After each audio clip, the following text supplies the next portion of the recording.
मैं हूं आपके साथ पल्लवी राजपूत। कोरोना की स्थिति दिल्ली में काफी बेकाबू। खबरनामा, खबर से असर तक। नमस्कार, एएनबी न्यूज देख रहे हैं आप। मैं हूं आपके साथ पल्लवी राजपूत और हमारे खास कार्यक्रम खबरनामा में आप सभी का स्वागत है। आइए रुक करते हैं खबरों का।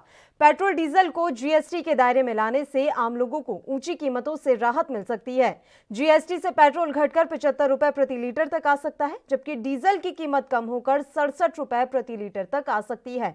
एसबीआई रिसर्च ने अपनी रिपोर्ट में यह बात कही। पेट्रोल को अगर माल एवं सेवा कर के दायरे में लाया जाता है तो इसका खुदरा भाव इस समय भी कम होकर 75 रुपए प्रति लीटर तक आ सकता है। एसबीआई इकोनॉमिस्ट ने एक विश्लेषणात्मक रिपोर्ट में यह बात कही। रिपोर्ट में कहा गया है कि पेट्रोल डीजल को जीएसटी के दायरे में लाने से केंद्र और राज्यों के राजस्व पर 1 लाख करोड़ रुपए का बोझ पड़ेगा, जो देश की जीडीपी का 0.4% होगा। अर्थशास्त्रियों ने कच्चे तेल की कीमत $60 प्रति बैरल और डॉलर का मूल्य 73 रुपए प्रति डॉलर के आधार पर यह आकलन किया है।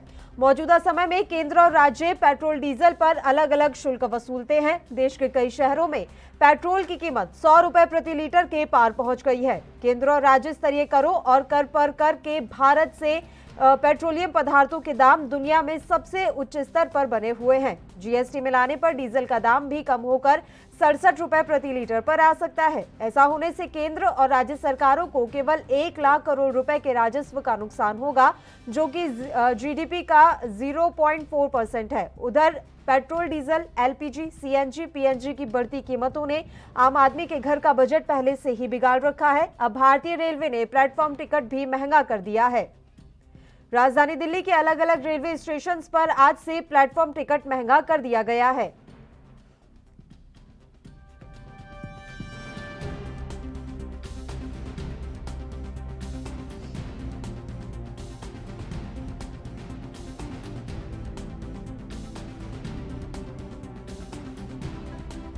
पेट्रोल डीजल को जीएसटी के दायरे में लाने से आम लोगों को ऊंची कीमतों से राहत मिल सकती है। जीएसटी से पेट्रोल घटकर 75 रुपए प्रति लीटर तक आ सकता है, जबकि डीजल की कीमत कम होकर 67 रुपए प्रति लीटर तक आ सकती है। एसबीआई रिसर्च ने अपनी रिपोर्ट में यह बात कही है। पेट्रोल को अगर जीएसटी के दायरे में लाया जाता है तो इसका खुदरा भाव इस समय भी कम होकर 75 रुपए प्रति लीटर तक आ सकता है। एसबीआई इकोनॉमिस्ट ने एक विश्लेषणात्मक रिपोर्ट में ये बात कही। रिपोर्ट में कहा गया है कि पेट्रोल डीजल को जीएसटी के दायरे में लाने से केंद्र और राज्यों के राजस्व पर 1 लाख करोड़ रुपए का बोझ पड़ेगा, जो कि देश की जीडीपी का 0.4% होगा। अर्थशास्त्रियों ने कच्चे तेल की कीमत $60 प्रति बैरल और डॉलर का मूल्य 73 रुपए प्रति डॉलर के आधार पर यह आकलन किया है।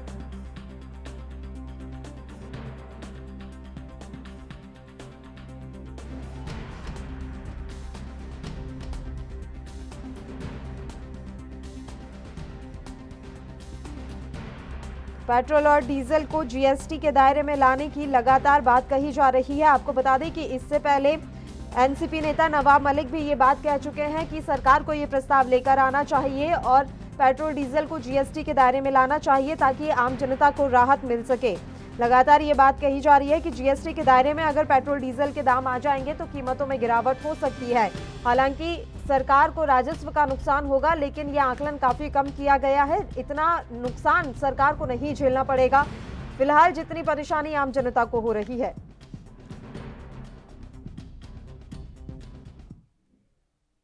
चलिए अब आपको सीधी तस्वीरें दिखाते हैं उत्तर प्रदेश के सीएम योगी आदित्यनाथ की। प्रदेश की बैकबोन के रूप में कार्य करने वाली स्टेट सिविल सर्विसेज से जुड़े हुए हमारे सभी अधिकारीगण मेरुदंड बन करके, बैकबोन बन करके कार्य करना प्रारंभ कर देंगे। कोई कारण नहीं कि उत्तर प्रदेश देश की सबसे बड़ी अर्थव्यवस्था न बन जाए। हम लोगों ने पिछले 4 वर्षों के अंदर दिखाया है। 2016 तक उत्तर प्रदेश देश की 5वीं और 6ठी अर्थव्यवस्था थी। प्रदेश के अंदर बेरोजगारी की दर 17.5% थी। ईज ऑफ डूइंग बिजनेस में उत्तर प्रदेश 14वें स्थान पर था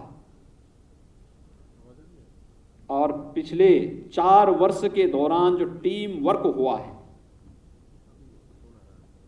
उसका परिणाम है Uttar Pradesh ease of doing business में 14वें से दूसरे स्थान पर आया है। अर्थव्यवस्था में 5वीं और 6ठी से अब दूसरे स्थान पर आ चुका है। और यही नहीं, बेरोजगारी की जो दर उत्तर प्रदेश में 17.5% थी, आज वो घट करके 4% पर आ चुका है। लोगों के लिए कौतूहल और आश्चर्य का विषय है कि इतना बड़ा प्रदेश, इतनी बड़ी आबादी, 40 लाख माइग्रेंट लेबर जिस प्रदेश में आए हों, वहां बेरोजगारी की समस्या का समाधान कैसे हुआ? लेकिन एक कार्य का परिणाम है। प्रदेश के अंदर की संभावनाओं के बीच में जो परिणाम सरकार लेकर के आई है वह सबके सामने है। ये डाटा मेरे नहीं बल्कि भारत सरकार के हैं, दुनिया के प्रतिष्ठित संस्थाओं के हैं। चलिए अपने मुद्दे का रुख कर लेते हैं और हम बात कर रहे हैं पेट्रोल डीजल को जीएसटी के दायरे में लाने की। आपको बता दें कि एसबीआई की एक रिपोर्ट में यह बात कही गई है कि अगर पेट्रोल डीजल को जीएसटी के दायरे में लाया जाता है तो इस समय भी कीमतों में गिरावट दर्ज की जा सकती है। इस मसले पर चर्चा के लिए दो मेहमान इस समय हमारे साथ जुड़ गए हैं। मेहमानों का रुख कर लेते हैं। हमाम वहीद जी जो कि कांग्रेस से हैं और कैप्टन आई सिंह जी जो कि भारतीय जनता पार्टी से हैं। दोनों ही मेहमानों का स्वागत है एएनपी न्यूज पर। कैप्टन आई सिंह, पहले आपका रुख कर लेते हैं। सर, एसबीआई के एक इकोनॉमिस्ट हैं जिन्होंने अपनी रिपोर्ट में ये बात कही है कि वर्तमान समय में भी अगर पेट्रोल डीजल को जीएसटी के दायरे में लाया जाता है तो कीमतों में अच्छी खासी गिरावट हो सकती है। तो इस प्रक्रिया पर आगे क्यों नहीं बढ़ा जा रहा? नहीं, बिल्कुल सुझाव अच्छा है। अगर उन्होंने जो सुझाव दिया है तो ये सुझाव विचारणीय है और सरकार इस पर विचार करेगी। मगर दिक्कत यहाँ पर ये आ जाती है हिमांशु जी, पल्लवी बात कर रही है स्टूडियो से। पल्लवी जी, इसमें दिक्कत यहाँ पर ये आएगी कि ये इसमें टैक्स जो है ना, केंद्र और राज्य दोनों का ही टैक्स होता है। तो अगर केंद्र इस पर विचार करती है तो क्या जो है ना राज्य इस पर तैयार होंगे? जो खास करके कांग्रेस पार्टी तो जीएसटी का ही शुरू से विरोध करती आई है। तो अगर ये जीएसटी के दायरे में लाएंगे तो क्या कांग्रेस इसके लिए तैयार होगी? अन्य पार्टियां और भी है, क्या वो इस बात के लिए तैयार होंगी? तो ये बहुत विचाराधीन मुद्दा है और इस पर सरकार जरूर विचार करेगी। अगर ऐसा कोई सही से सजेशन आया है, ऐसा हो सकता है तो बहुत अच्छा विचारणीय, एक अच्छा सुझाव है और इस पर विचार करेगी सरकार बिल्कुल। मतलब यही है कि इसमें खाली एक केंद्र का टैक्स नहीं है, इसमें स्टेट का भी है और भी अन्य चीजें जुड़ी है। और सबसे मेन बात आ जाती है कि पेट्रोलियम कंपनी जो है वो ये उनके अंडर होता है, उनके अधीन है। इसमें सरकार का कुछ नहीं होता, सरकार का टैक्स जरूर है, बाकी रेट कम ज्यादा करना ये सब पेट्रोलियम कंपनी स्वतंत्र है, उनके अंदर ही है, सब कुछ है। वो अपने हिसाब से अंतरराष्ट्रीय मार्केट को देखते हुए कम ज्यादा करना सब उनके हाथ में होता है। ठीक है कैप्टन सिंह, आप लगातार हमारे साथ जुड़े रहिए। कांग्रेस के प्रवक्ता भी मौजूद हैं हमारे साथ, हमाम वहीद जी। सर, आपसे आपकी प्रतिक्रिया चाहेंगे और आप ध्यान रखिएगा, आप जो भी बोलेंगे वो पूरे कांग्रेस पार्टी का पक्ष ही हम मानेंगे। अगर जीएसटी के दायरे में लाने का प्रोसेस शुरू किया जाता है तो क्या कांग्रेस पार्टी इसका विरोध करेगी? क्योंकि कैप्टन सिंह कह रहे हैं कि राज्य सरकारें नहीं मानती हैं इस मसले पर। पार्टी का साफ कहना है, पार्टी जन मुद्दों को लेकर कांग्रेस पार्टी राजनीति करती है। हमारा पहले दिन से मांग है कि पेट्रोल और डीजल की प्राइस को जीएसटी के अंतर्गत लाने का।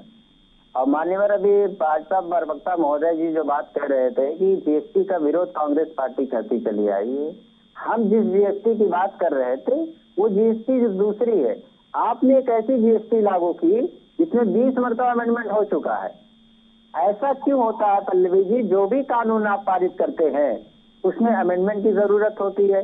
तो ये आपकी नाकामी का जीता जाता सबूत है।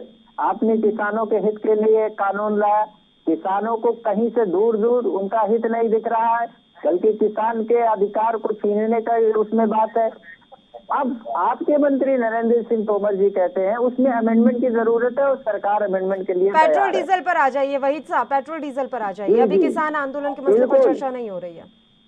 पल्लवी जी, इनकी भी रिपोर्ट इससे पहले भी और कांग्रेस पार्टी की मांग है कि पेट्रोल और डीजल को जीएसटी के अंतर्गत लाया जाए ताकि आम जनमानस को उसका लाभ मिल सके। बताइए कैप्टन सिंह, वो तो कह रहे हैं कि जब जनहित के मुद्दे हैं तो इसमें कांग्रेस पार्टी विरोध क्यों करेगी? और सबसे बड़ी बात यह है कि आप ही तो कहते हैं कि ज्यादातर राज्यों में आपकी सरकारें और जो कि दिखता भी है, तो फिर दिक्कत कहाँ आ रही है? नहीं, बिल्कुल हमने कहा ना कि इसमें बिल्कुल अगर ऐसा कोई सुझाव आया है तो केंद्र इस पर विचार करेगी। इसमें कहाँ क्या संशोधन करना पड़ेगा तो केंद्र इस पर बिल्कुल विचार करेगी। मगर ये कांग्रेस के जो प्रवक्ता कह रहे हैं कि कांग्रेस जल्दी से साथ आती नहीं है। सरकार के किसी भी कार्य में कांग्रेस खड़ी नहीं होती है, चाहे वो सदन में कोई बहस का मुद्दा हो या कोई कानून के ऊपर बहस हो, तो सरकार के साथ नहीं खड़े होते, क्योंकि ये कांग्रेस की थ्योरी बन चुकी है कि सरकार का सिर्फ विरोध करना है, चाहे राष्ट्रीय मुद्दे हो चाहे अंतर्राष्ट्रीय हो। अंतर्राष्ट्रीय होंगे वहां भी कांग्रेस हमारा सरकार का विरोध ही करेगी। तो सरकार, इसलिए कांग्रेस के ऊपर विश्वास करना शायद तो मेरा ख्याल ठीक नहीं होगा। फिर भी सरकार अपनी तरफ से जो भी है इसमें बिल्कुल विचार वैसे करेगी। कैप्टन सिंह, एक बात बताइए, कोई नई तो इसमें इकोनॉमिस्ट जो है उन्होंने कोई नया सुझाव तो दिया नहीं है। इस मसले पर तो लंबे समय से बहस चली आ रही है। अभी तक आप लोगों ने इस दिशा में काम क्यों नहीं किया? इतने अर्थशास्त्री आपके यहाँ बैठे हुए हैं और आप तो इतनी बड़ी पार्टी हैं, उसके बाद भी अभी तक इस मसले पर ध्यान नहीं दिया गया। और कांग्रेस विरोध करेगी या कांग्रेस विरोध कर सकती है, संभावनाओं पे थोड़ी ना चीजें चलती हैं सर। नहीं, बिल्कुल बिल्कुल ऐसा आया है तो इसके ऊपर, क्योंकि ये कोई एक आदमी का या अकेले पार्टी नहीं कर सकती। इसके ऊपर बहुत मंथन होगा, विचार विमर्श होगा, इसमें अर्थशास्त्री बैठेंगे कि इसको कितना अच्छा सुचारू रूप से कैसे बनाया जाए। तो वो सारी चीजें इसके, जो ये एक दिन का काम भी नहीं है, इसकी पूरी रूपरेखा बनाना पड़ेगी कि अगर जीएसटी में लाते हैं तो जीएसटी के साथ कहाँ का क्या क्या जोड़ने की जरूरत पड़ेगी, और जीएसटी के अंदर इसको कैसे रखेंगे, इसकी जीएसटी कैसे शो करी जाएगी, ये सब चीजें हैं। क्योंकि जीएसटी में लाना एक बहुत एक अलग ही एक कहते हैं ना, पूरी प्रक्रिया ही अलग हो जाएगी। तो वो प्रक्रिया पूरी करने के लिए थोड़ा समय तो लगेगा इसमें। बताइए हमाम वहीद जी, वो कह रहे हैं कि अभी आप बोल रहे हैं, लेकिन आने वाले समय में अगर ऐसा कुछ होता है तो आप तो वैसे ही सरकार के हर फैसले का विरोध करते हैं, तो इसमें कैसे साथ आ जाएंगे? ये कहना चाहेंगे, कांग्रेस पे विश्वास करने की जरूरत नहीं है। देश प्रधानमंत्री की बातों पे विश्वास नहीं कर रहा है। कभी मोदी जी ने कहा था कि यार अकाउंट में 15 लाख आएंगे, कभी मोदी जी ने यह भी कहा था कि चीन हमारी सरहद में ना घुसा है ना घुसेगा, लेकिन रक्षा मंत्री कहते हैं, संसद में कहते हैं कि चीन पीछे जा चुका। जब कोई घुसा नहीं था तो पीछे कौन गया? सवाल ये विश्वास की बात नहीं है। कांग्रेस पार्टी जनमानस के मुद्दों के लिए हमेशा, यूपीए सरकार में जब कच्चे तेल की कीमत 115 रुपये डॉलर थी, तब पेट्रोल और डीजल के क्या प्राइस थे, और आज जब 60 रुपए फी बैरल है तो आज कितने रुपए है, ये समझना होगा। इन लोगों ने अभी 13 स्टेट, पल्लवी जी 13 राज्यों के जीएसटी के पैसे वापस कर दे। अभी 13 राज्यों की मांग है, उनके जीएसटी के पैसे इन लोगों ने नहीं दिया है। तो ये किसी भी मुद्दे पे, हर मुद्दे पे सरकार फेल हो चुकी है। इनको जनता से कुछ लेना देना नहीं है, इसलिए वो हम दो और हमारे दो के लिए सरकार चल रही है। जब उनको लगेगा कि हम दो और हमारे दो में ये लाभ है तो वो इसके अंतर्गत लेते आएंगे, और अगर नहीं लगेगा तो इसके अंतर्गत लाने वाले हैं। ये इनके ऊपर है। ठीक है, बताइए सर, आपके ऊपर है कैप्टन सिंह। हाँ, आपके हिसाब से चल रही है पार्टी? बिल्कुल, इनका मैं बहुत अच्छा जवाब देना चाहूंगा। जैसे इन्होंने कहा कि पार्टी ने कहा था कि 15 लाख देंगे, वो 15 लाख नहीं आए। पार्टी ने बहुत कुछ नहीं कहा था, वो भी हमने नहीं कहा था कि धारा 370 हटाएंगे, धारा 370 हटाई। हमने कहा था राम मंदिर बनवाएंगे, राम मंदिर बनवाया। हमने सीएए का कानून के लिए कहा था, सीएए कानून लाए। हमने मुस्लिम बहनों को जो है ना, उनके ऊपर इस तरह का आतंक मचा रखा था 3 तलाक वाला, हम 3 तलाक लाए और मुस्लिम बहनों को हमने जो है ना एक आजादी दिलाई। तो हमने तो वो काम करे हैं कि जो आप 70 सालों में नहीं कर पाए और आपकी इच्छा ही शक्ति थी नहीं करने की, और आगे भी हम कर रहे। और हम जो लेके आए, आपके प्रियंका, राहुल, सोनिया सब बेल पे चल रहे हैं, बेल पे चल रहे हैं, मालूम होगा आपको। ये भी हमने नहीं कहा। ठीक है, मुद्दे से मत भटकिए। सोनिया, राहुल और इन पर बात नहीं कर रहे थे, हम पेट्रोल डीजल पर बात कर रहे थे। फिलहाल हमाम वहीद जी, आप हमारे साथ जुड़े उसके लिए बहुत बहुत शुक्रिया। कैप्टन सिंह, आप लगातार हमारे साथ बने रहिए। तो आपको बता दें कि ये बात कही जा रही है कि अगर पेट्रोलियम पदार्थों को जीएसटी के दायरे में लाया जाता है तो अच्छी खासी कीमतें अभी घट सकती हैं। खैर, ये तो आने वाला वक्त बताएगा कि सरकार इस प्रस्ताव पर विचार करती है या नहीं। एक छोटे से ब्रेक के लिए बुलेटिन में रुक रहे हैं, फौरन हाजिर होंगे। देख रहे हैं आप, मैं हूं आपके साथ पल्लवी राजपूत। कोरोना की स्थिति दिल्ली में काफी बेकाबू। खबरनामा, खबर से असर तक। क्या आप दुबले पतले कमजोर हैं? आपकी सेहत नहीं बनती, भूख कम लगती है, वजन नहीं बढ़ता? दरअसल मेन बात खाना पीना खाना नहीं है, मेन बात है खाया पिया लगना। और अगर खाया पिया लगेगा ही नहीं तो सेहत बनेगी कैसे? इसलिए हमारी संस्था सन्यासी आयुर्वेदा ने एक ऐसी दवा बनाई है जो कि आपके पाचन तंत्र को, आपके लीवर सिस्टम को ठीक करने का काम करती है, ताकि आप जो भी खाएं उसका पूरे का पूरा निचोड़ आपके शरीर को लगे, आपकी भूख बढ़े, खाया पिया सही से लगे, नया खून बने, हड्डियों में जान आए, वजन बढ़े, ताकत बढ़े, चेहरे पर नूर आए और आप मोटे तगड़े खूबसूरत पर्सनैलिटी के मालिक बन जाएं। यह दवा पूरी तरह से आयुर्वेदिक होती है। इसका शरीर पर कोई भी साइड इफेक्ट, कोई भी नुकसान या दुष्प्रभाव नहीं होता। लड़के लड़कियां दोनों इसका इस्तेमाल कर सकते हैं और पहले 15 दिन के अंदर ही आपको इसका असर महसूस हो जाएगा।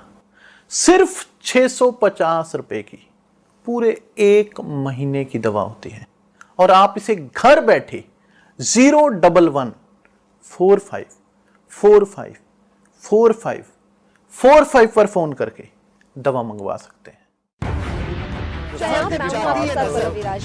कोरोना की स्थिति दिल्ली में काफी बेकाबू। खबरनामा, खबर से असर तक।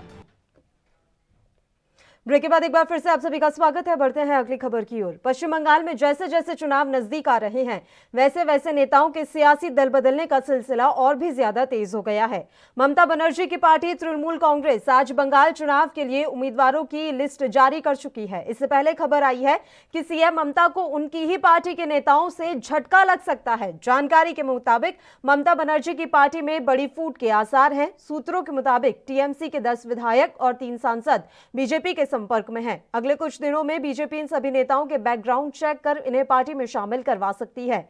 इसके साथ ही खबर है कि टीएमसी से आए विधायकों में से बीजेपी 2 विधायकों को टिकट नहीं देगी। बता दें कि पश्चिम बंगाल में होने वाले आगामी विधानसभा चुनाव के लिए तृणमूल कांग्रेस ने 291 उम्मीदवारों की लिस्ट जारी कर दी है। पश्चिम बंगाल की मुख्यमंत्री ममता बनर्जी ने कोलकाता में अपने कालीघाट आवास से 291 उम्मीदवारों की सूची जारी की। इसके साथ ही उन्होंने बताया कि पार्टी ने 3 सीटें अपने सहयोगियों गोरखा जनमुक्ति मोर्चा को दी है। वहीं पश्चिम बंगाल के मुख्यमंत्री ममता बनर्जी नंदीग्राम विधानसभा सीट से चुनाव लड़ने वाली हैं।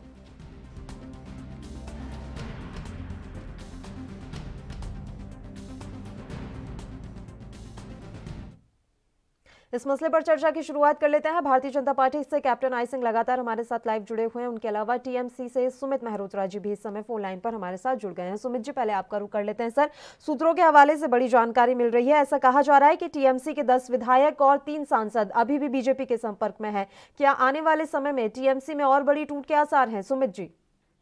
पल्लवी जी, जिस तरीके से भारतीय जनता पार्टी वाले जैसे जैसे चुनाव नजदीक आता जाएगा वैसे वैसे लोग और झूठ पे झूठ बातें प्रचार करते जाएंगे कि 10 विधायक आ रहे हैं, आज सांसद आ रहे हैं। ये कुछ नहीं है। अभी सूत्रों के हवाले से आपको खबर मिली होगी, पर ऐसा अभी कुछ नहीं है। ये गलत अफवाह है। ऐसा कुछ नहीं है हमारी पार्टी में भी, क्योंकि टिकट जिन के कटे हैं वो लोग कहीं ना कहीं तो जाएंगे ही। जिन के टिकट नहीं मिले हैं उन्हें भारतीय जनता पार्टी टिकट देगी, और जो हमारे यहाँ से टिकट कटे हैं वो हारे हुए प्रत्याशी हैं। अब भारतीय जनता पार्टी के ऊपर है कि भारतीय जनता पार्टी अपनी लिस्ट आउट करे। बताइए कैप्टन सिंह, जो इस समय बातें सामने आ रही हैं कि अभी भी 10 विधायक और 3 सांसद टीएमसी के आपके संपर्क में हैं, ये कितनी सही है? कि इनके 10 विधायक और 3 जो है ना सांसद हमारे संपर्क में हैं, और हम जब चाहेंगे तभी ये अभी हमारी पार्टी हरी झंडी नहीं दे रही है। जैसे ही देगी ये लोग पार्टी ज्वाइन कर लेंगे। अब मैं आपको बताना चाहूंगा कि ममता के सरकार में जिस तरह से ये लोग रहे वो इनकी अनदेखी हुई। वहां पर जो बुआ भतीजा की जो सरकार चली, भ्रष्टाचार हुआ, हिंदुत्व छोड़ दिया इन्होंने। सिर्फ जो है ना एक समुदाय को लेके ये सरकार काम करती रही। हिंदुओं को वहाँ नजरअंदाज किया गया, हिंदुओं को वहाँ मारा गया, काटा गया, उनके घरों में आग लगाई आप अपनी पार्टी को देखिए, हमारे घर में मत झांकिए। इन्होंने जो है ना देवी देवता आप हमारे घर में मत झांकिए, अपना घर देखिए, आपके घर में फूट है, सबसे बड़ी तभी आप लिस्ट आउट नहीं कर पा रहे हैं। एक एक करके बात करेंगे सुमित जी। तो इसी तरह से जो है ना इनसे परेशान होके इनके नेता इनको छोड़ के जा रहे हैं और हमारे यहाँ वेलकम है, अच्छे लोग आए, बिल्कुल उनका वेलकम है। और ममता जी बुरी तरह बौखलाई है, उन्हें अपनी हार सामने दिखाई दे रही है। घबराहट में कहीं कुछ कह जाती, कहीं जैसे अभी उन्होंने कहा था कि अब खेला हो गए, खेला हो गए, अब खेला नहीं हो गए। ममता जी अब खेला नहीं हो गए, खेला आपने बहुत कर लिया, 10 साल कर लिया। जिस तरीके से भारतीय जनता पार्टी खेल रही है उसी तरीके से टीएमसी भी खेला हो गए, कोई खेला नहीं कर पाएंगे। देखिए तो आप थोड़ा सा समय रुकिए। ठीक है कैप्टन सिंह, एक बार बात सुन लेते हैं, एक बार सुमित जी की बात ही सुन लेते हैं। वो बार बार बीच में बोल रहे हैं तो एक बार उनकी बात कंप्लीट हो जाने देते हैं, फिर मैं आपके पास ही आ जाऊंगी। कैप्टन सिंह बताइए। सुमित जी जी, ये जिस तरीके से लोग खेल रहे हैं उसी तरीके से हमारी माननीय दीदी ने भी एक नया नारा दिया है, खेला होगा। तो जिस तरीके से ये लोग आज खेल रहे हैं भारतीय जनता पार्टी वाले, माननीय मोदी जी, अमित शाह जी, कई लोग जाके वहाँ पे भारतीय जनता पार्टी के लोग पश्चिम बंगाल के अंदर सिस्टम को खराब कर रहे हैं। जनता परेशान हो रही है, कब तक परेशान होगी साहब, इसका मुंह तोड़ जवाब इन्हें इस चुनावों में दिया जाएगा, भगाया जाएगा। इनसे यूपी नहीं संभल रहा है तो ये पश्चिम बंगाल में जाके दंगा करा रहे हैं। अब आप इनसे यूपी नहीं समझ रहा है, यूपी में हत्याएं हो रही हैं, क्राइम बढ़ता चला जा रहा है। योगी बाबा तो समझ नहीं रहा, योगी बाबा वहाँ पे जाके भाषण देते हैं, कितनी गलत बात है। अभी थोड़े दिन पहले ये हाथरस में कांड हुआ है, तो ये कुछ अपने घर को तो देख नहीं पा रहे, दूसरे के घर में जाके झाँक रहे हैं। अभी तो काले की दलाली में भी फंसे हो। जी पामेला जी ड्रग्स के आरोप में पकड़ी गई है, ड्रग्स के आरोप में पकड़ी गई है पामेला जी। एक एक करके बात करेंगे ना सर, आप दोनों एक साथ बोल रहे हैं, दोनों की आवाज मिक्स हो रही है सर, किसी की बात क्लियर नहीं समझ में आ रही है। एक एक करके बात कर लेते हैं। सुमित जी एक बार बात कंप्लीट हो जाने दीजिए ना कैप्टन सिंह की, एक बार वो बोल ले, फिर मैं आपके पास ही लौट कर आऊंगी। बताइए कैप्टन सिंह। पल्लवी जी मैं इनके बीच में नहीं बोला था, ये मेरे बीच में बोले थे इसलिए मैं ठीक है, अभी वो शांत है, बताइए सर। नहीं इनको बोल दो, अगर हम बीच में बोलना जानते हो तो मैं इनसे ज्यादा बोलना जानता हूँ। जंग लड़ने थोड़ी ना आए कैप्टन सिंह, मैं बोल रही हूँ ना वो शांत है, तो एक बार आप अपनी बात रख लीजिए। अब एक दूसरे पर ऐसे छींटाकशी करने से क्या होगा? इन्होंने गुंडागर्दी बंगाल में खूब कर ली, अब गुंडागर्दी यहाँ मीडिया के ऊपर भी चलाना चाहते हैं, यहाँ भी बीच में बोलना चाहते हैं। जनता सुन रही है, कौन कर रहा है? वो बंगाल में खूब गुंडागर्दी चलाई, अब आपसे दिल लद गए, आपके लद गए हैं। उत्तर प्रदेश संभालिए पहले अपना, उत्तर प्रदेश। बताइए सुमित जी, पश्चिम बंगाल के चुनाव को आप कहाँ उत्तर प्रदेश से जोड़ रहे हैं सर? उत्तर प्रदेश का जब चुनाव आएगा तब की तब देखी जाएगी, अभी बंगाल देख लेते हैं ना। तो नहीं, बात आपकी सही है पल्लवी जी, पर यहाँ के माननीय योगी बाबा जो वहाँ पे जाके बड़ी बड़ी बातें करते हैं, इनके अपना खुद का घर जल रहा है, वो वहाँ पे जाके बातें कर रहे हैं कि गाय कट रही है, ऐसा हो रहा है, लड़ाई दंगे हो रहे हैं। अपना घर संभालिए, तुम्हारी बात ही किसी का दूसरे का घर पे जाके देखे ना। बताइए सुमित जी। इन लोगों से कोई काम करा नहीं है, बाबा जी ने भी कोई काम करा नहीं है, माननीय मोदी जी से भी 6.5 साल हो गए हैं, कोई काम करा नहीं है, विकास की बात करी नहीं है, महंगाई बढ़ती चली जा रही है, भ्रष्टाचार बढ़ता चला जा रहा है, युवा बेरोजगार होता चला जा रहा है, इन लोगों को दिखाई नहीं पड़ रहा है। तो हताशा तो दिखाई पड़ रही है ना इनकी, देखिए आप देखिए हम बात कर रहे हैं, अब इनकी हताशा दिखाई पड़ रही है ना, जो सच सामने आ रहा है। कैप्टन सिंह सुन लीजिए, कैप्टन सिंह सुन लीजिए, आप बोल रहे हैं वो भी साथ में बोल रहे हैं, फिर दोनों एक साथ ही चुप हो जाते हैं। या तो दोनों बोलिए मत, या अगर बोलना है तो एक एक करके बोल लीजिए। अभी दोनों एक साथ शांत हो गए थे। डिबेट का तरीका मालूम होना चाहिए ना, तो आप भी तो थोड़ा सा रखिए ना। अगर वो बोल रहे हैं तो 1 मिनट के लिए चुप हो जाइए, उसके बाद मैं आपके पास आ जाऊंगी, तब मैं उन्हें नहीं बोलने दूंगी। अभी एक एक करके बात कर लेते हैं सर, दोनों बोल रहे हैं, किसी की कोई बात समझ नहीं आ रही है। बताइए सुमित जी। जी नहीं, इन लोग पल्लवी जी जिस तरीके से ये लोग कर रहे हैं काम, उस तरीके से लोग व्यवस्था खराब कर रहे हैं ना बंगाल के अंदर। इन्होंने आज तक ये बताइए 6.5 साल हो गए हैं, इन्होंने कौन से काम करे हैं देश के अंदर? मोदी जी ने, युवा बेरोजगार होता चला जा रहा है, महंगाई बढ़ती चली जा रही है, क्राइम बढ़ता चला जा रहा है। जब युवा बेरोजगार हो जाएगा तो क्राइम ही बढ़ेगा, जब युवा बेरोजगार होगा तो क्राइम बढ़ेगा ही। और ये लोग उस बातों को छुपा रहे हैं, बंगाल में दंगा हो रहा है, बंगाल में दंगा हो रहा है। इन्होंने कोई काम करा नहीं है देश के अंदर, इसलिए युवा बेरोजगार हो रहा है, लड़ाइयां हो रही हैं, और ये लोग वहां पे जाके बंगाल के अंदर लड़ाइयां लड़ते हैं। हमारे आदमियों को मारते हैं, बम फेंकते हैं। और जैसे भारतीय जनता पार्टी के कार्यकर्ता तो बड़े सुरक्षित है ना वहाँ पे, उनके तो आगे पीछे आपने पुलिस लगवा रखी होगी कि इनके कार्यकर्ताओं को कुछ होना नहीं चाहिए। नहीं, आप बात तो ऐसे कर रहे हैं सर। नहीं, कार्यकर्ता सभी का जख्मी हुआ है, भारतीय जनता पार्टी का भी हुआ है, तृणमूल कांग्रेस का भी हुआ है, पर उससे ज्यादा जो व्यवस्था इन्होंने खराब करी है बंगाल के अंदर, उसे चुनाव के बाद ठीक कर लिया जाएगा। आप परेशान ना हो, इनसे भी थोड़ा सा ये कहें कि जिस तरीके से हम भी बात कर रहे हैं आप भी बात कर रहे हैं। ठीक है, अब मैं उनसे जवाब ले रही हूँ सर। मैं आपसे उम्मीद करूंगी कि आप एकदम शांत होकर उनकी बात सुन लेंगे। बताइए सर, कैप्टन सिंह। मैं कहना चाहूंगा पल्लवी जी कि आपने देखा होगा, ये कह रहे हैं कि कार्यकर्ता, हमारे राष्ट्रीय अध्यक्ष जब बंगाल में पहुंचे तो उनकी गाड़ियों पे इन्होंने पथराव कराया, उनकी गाड़ियां तोड़ी गई। हमारे बंगाल प्रभारी विजयवर्गीय कैलाश विजयवर्गीय जी, उनके चोट आई, वो इंजुरी हुई उनके। तो इनके गुंडे फालतू जो इन्होंने बना रखे, उसके बलबूते पे ये चुनाव जीतना चाहते थे, क्योंकि हर चुनाव में इन्होंने बूथ कैप्चर किया है। जो वोटर इनको वोट देना नहीं चाहता था उसको गोली से मरवा दिया, उसके घरों में आग लगवा दी। और ये आज ये रोजगार की बात कर रहे, अरे सरकार तुमने 10 साल चलाई और रोजगार हमसे पूछ रहे हो, हमसे पूछ रहे। हमने जो केंद्र की योजना चलाई, हमने 6,000 रुपए किसानों को देना चाहे, ममता जी ने उन किसानों की लिस्ट भी बना के केंद्र के पास नहीं भेजी। जो भी केंद्र की योजना थी इन्होंने वहां बिल्कुल नहीं चलने दी। हमने जितनी योजना हमारी बिल्कुल कैप्टन सिंह, देखिए अब ये तो आने वाला वक्त ही बताएगा। अगर वाकई में इतने सारे काम हुए हैं और पश्चिम बंगाल की जनता वाकई में परिवर्तन चाहती है तो वक्त बता देगा सर। नतीजे जो हैं चुनाव के साफ बता देंगे कि बंगाल की जनता क्या कुछ चाहती है। यहाँ समय की कमी है इसलिए मैं आप दोनों मेहमानों को रोक रही हूँ। शुक्रिया आप दोनों ही मेहमान हमारे साथ जुड़े तमाम मसलों पर चर्चा के लिए। तो आपको बता दें कि पश्चिम बंगाल में अभी भी सियासी हलचल काफी तेज है और ये जानकारी मिल रही है सूत्रों के हवाले से कि टीएमसी के अभी भी कुछ विधायक और सांसद बीजेपी के संपर्क में। आने वाला वक्त बताएगा कि क्या यहाँ पर दल बदल एक बार फिर होता है या नहीं। एक छोटे से ब्रेक के लिए रुक रहे हैं, फौरन हाजिर होंगे।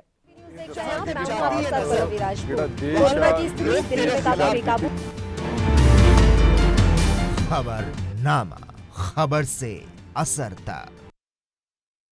क्या आप दुबले पतले कमजोर हैं, आपकी सेहत नहीं बनती, भूख कम लगती है, वजन नहीं बढ़ता?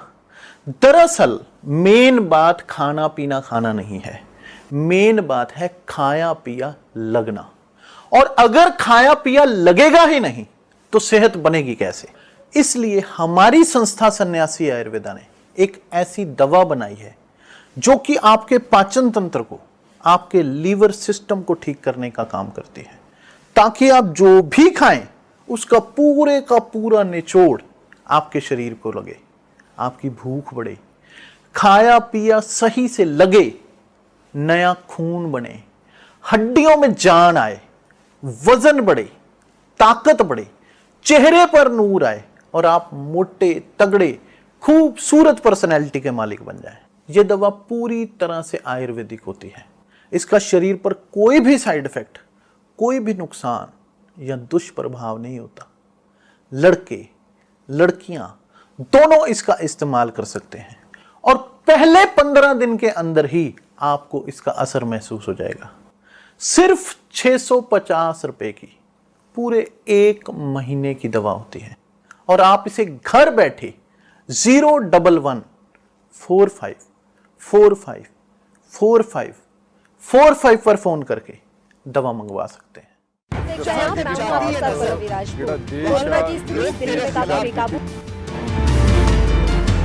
खबरनामा, खबर से असर तक।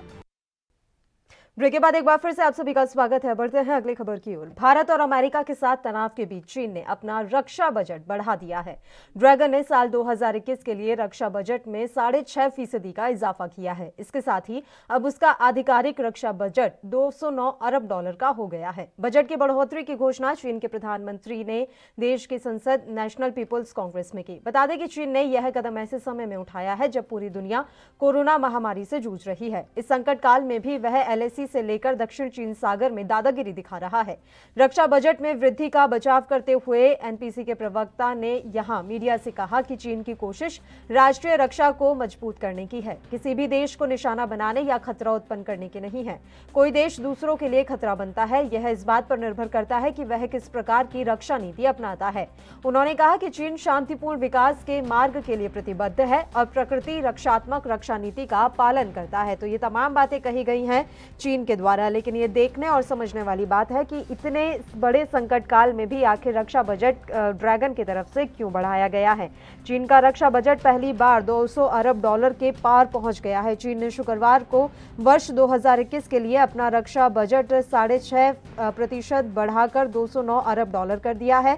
यह आंकड़ा भारत के रक्षा बजट के मुकाबले 3 गुना से भी अधिक है। चीन के प्रधानमंत्री ली क्विंग ने चीन की संसद नेशनल पीपुल्स कांग्रेस के अधिवेशन के पहले दिन इस बजट की घोषणा की। यह लगातार छठा वर्ष है जब चीन के रक्षा बजट में एक अंकीय वृद्धि हुई है। चीन की संसद में $209 अरब का रक्षा बजट ऐसे समय में पेश किया गया है जब चीन और भारत के बीच लद्दाख क्षेत्र में तनाव चल रहा है और अमेरिका के साथ चीन का भी सैन्य तनाव जारी है। वहीं आपको बता दें कि चीन की सरकारी समाचार एजेंसी ने जानकारी देते हुए कहा कि इस साल ये रक्षा बजट बहुत ज्यादा बढ़ाया गया है। लगातार छठा साल है जब रक्षा बजट में एक अंकीय वृद्धि की गई है। एजेंसी ने यह भी कहा है कि चीन का रक्षा बजट अमेरिका के रक्षा बजट का 1/4 के करीब है।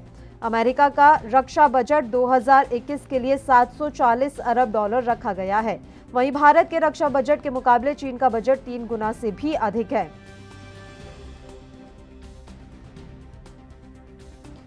प्रधानमंत्री ली रक्षा बजट के बारे में 35 पन्ने की 2020 की चीन की उपलब्धि और 2021 के लिए प्रस्तावित कार्यों की रिपोर्ट में पिछले साल यानी 2020 को चीन की सशस्त्र सेनाओं के लिए बड़ी उपलब्धि बताया। हालांकि उन्होंने इसमें चीन के 60,000 सशस्त्र सैनिकों जिन्हें वार्षिक अभ्यास के लिए तैयार किया गया था, उन्हें पूर्वी लद्दाख में पैंगोंग जैसे विवादित इलाकों में भेजे जाने का कोई जिक्र नहीं किया गया।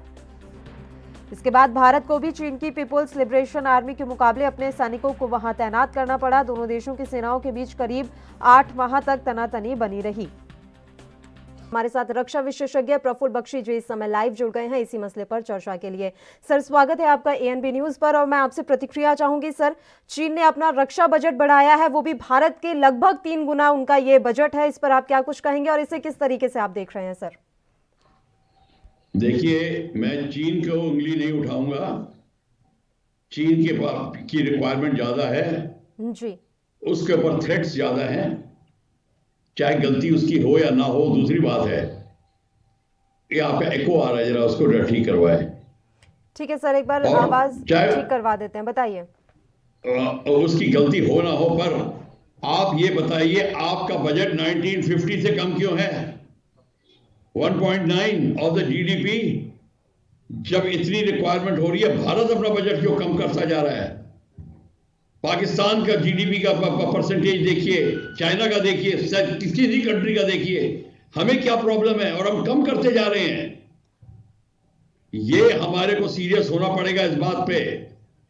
चीन का बजट जो है हमारा कम से कम 5% ऑफ द जीडीपी होना चाहिए जी, कम से कम 4% से बॉटम लाइन मान के चलते हैं, पर एक साल के अंदर 4.5-5 होना चाहिए। हमारा तो 1.5 भी नहीं, 1.9 है। ये क्यों? ये हमारी प्रॉब्लम है और हमको तभी उनको ज्यादा बड़े दिखाई दे रहे हैं क्योंकि हम नीचे जा रहे हैं और इतनी रिक्वायरमेंट है। हमारी पूरी इंडिजनाइजेशन प्रोग्राम रुके हुए हैं।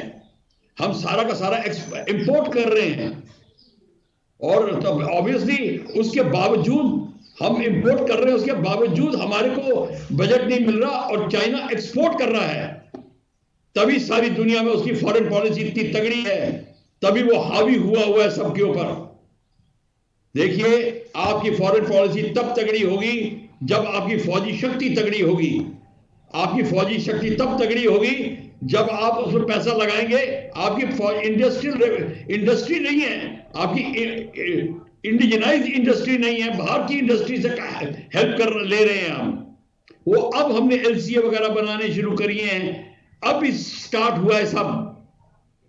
तो आप बताइए, अब हमारे को तो ये चीन बड़ा दिखाई देगा। बिल्कुल तो सर आप क्या वजह मान रहे हैं, हमारे देश में रक्षा बजट में लगातार कमी क्यों होती जा रही है? क्या हमारी जीडीपी लो है इस वजह से या फिर कोई और कारण है?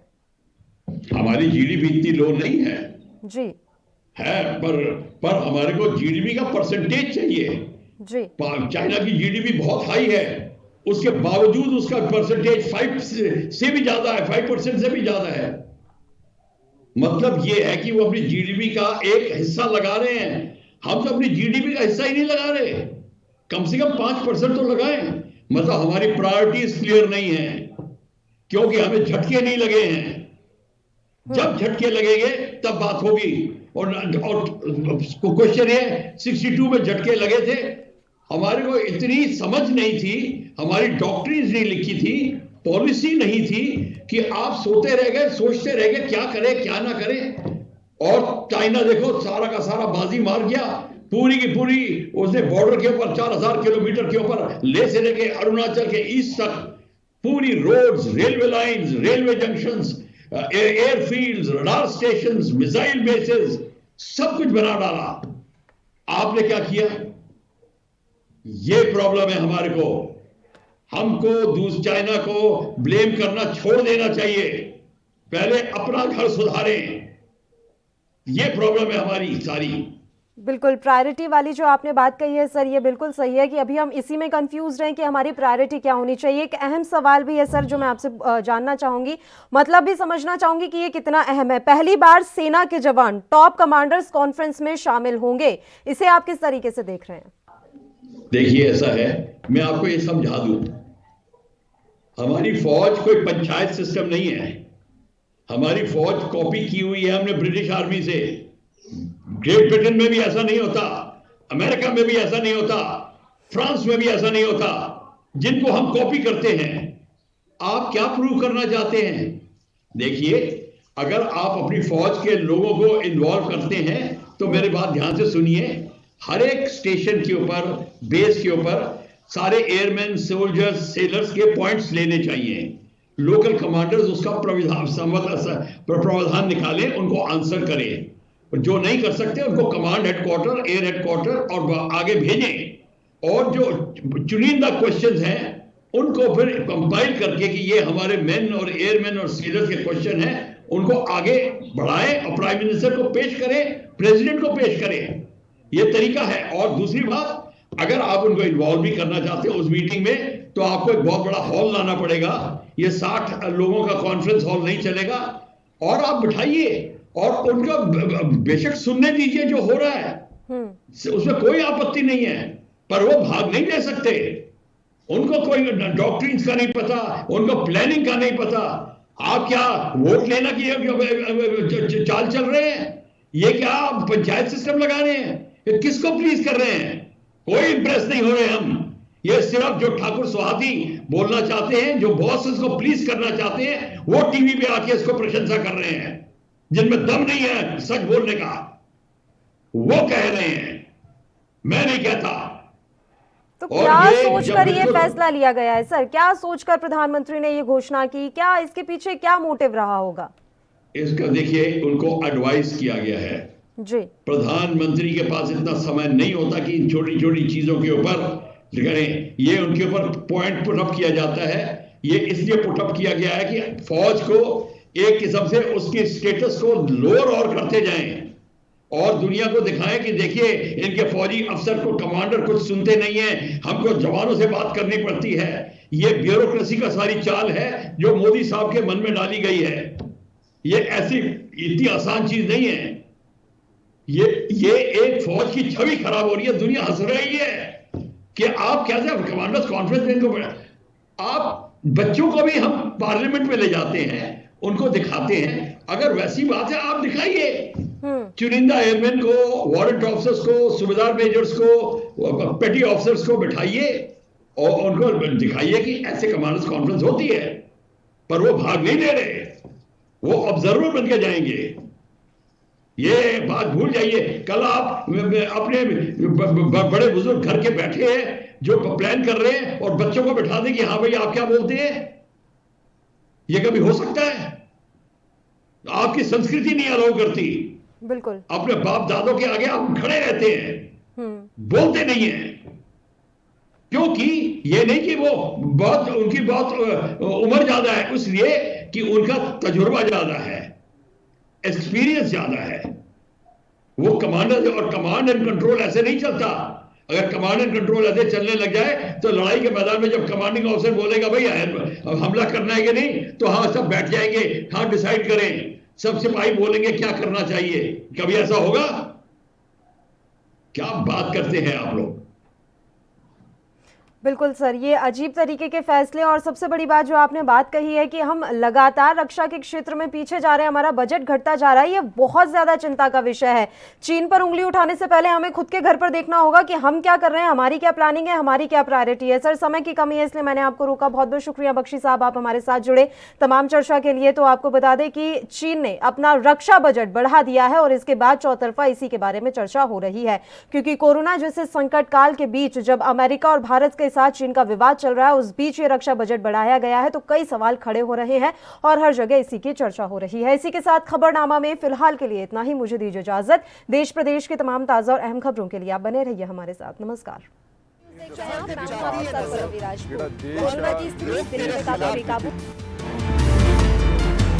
खबरनामा, खबर से असरता।